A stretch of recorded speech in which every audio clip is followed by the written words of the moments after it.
ఈరోజు దేవుని వాక్యాన్ని చదువుకుందాం. యోహాను సువార్త 14వ అధ్యాయము 18వ వచనాన్ని చదువుకుందాం. మిమ్మును అనాథలుగా ఇడువను.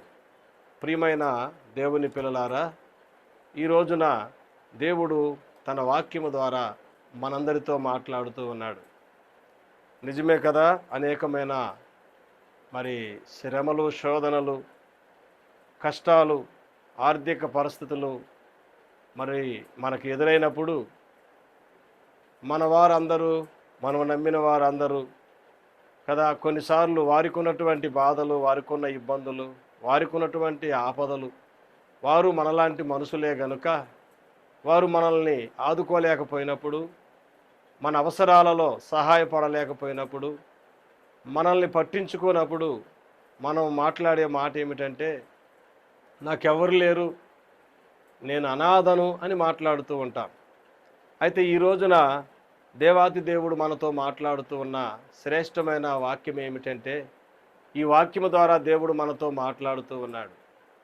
నీవు అనాథవు కాదని, నేనున్నానని, నేను నిన్ను అనాథగా వదలనని, నేను నీ దగ్గరికి వస్తానని దేవాతి దేవుడు ఈరోజు మనతో మాట్లాడుతూ ఉన్నాడు.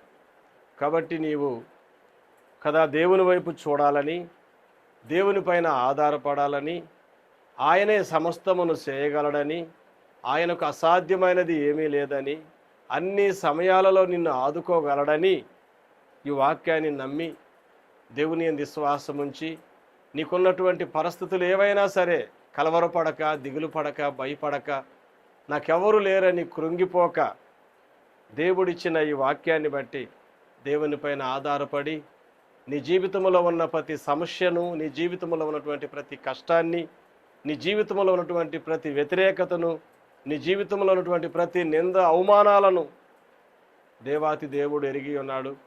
ఆయన నిన్ను నీ ఉన్న స్థితిలో నుంచి పైకి లేవనెత్తి నెమ్మది, సమాధానము, ఆదరణ, ఆనందము ఇవ్వగలడు.